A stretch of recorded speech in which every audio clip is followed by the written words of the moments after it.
আজকে আমি pomfret fry বানাবো। এর মধ্যে কি কি দিয়েছি দেখো। এটার মধ্যে দিয়েছি পুদিনা পাতা, ধনে পাতা, কাঁচা লঙ্কা, ব্যাস। আর নুন হলুদ, ব্যাস। আর কিছু না। আর এর মধ্যে দিচ্ছি এখন কর্নফ্লাওয়ার।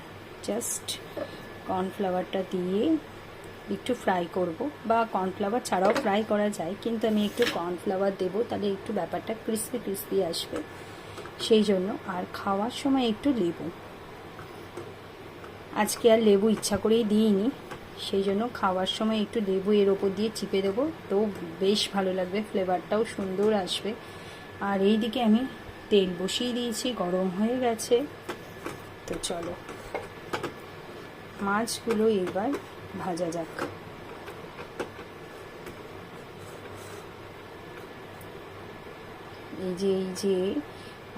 এই যে জুসটা, ধনে পাতা পুদিনা পাতার, যে এটা একটু মাছের গায়ে দিয়ে দেব।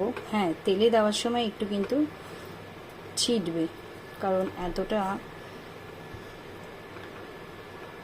যে জুসটা, সেই জুসটা আমি ফেলবো না। দেখো, আগেই বললাম, এইবার আমাকে চিমনিটা চালাতে হবে। চলো আর এক পিস মাছ দিয়ে দেবো, দু পিস মাছ ওখানে ধরে যাবে।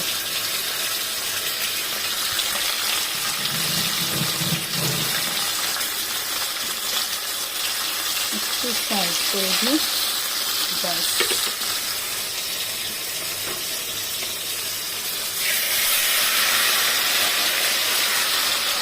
এইবার ঢাকা দিয়ে দেবো। আর স্টিমটা কমিয়ে, একটু কমানো আছে, এক্ষুনি বাড়িয়ে দেবো, দিয়ে ফ্রাই করবো।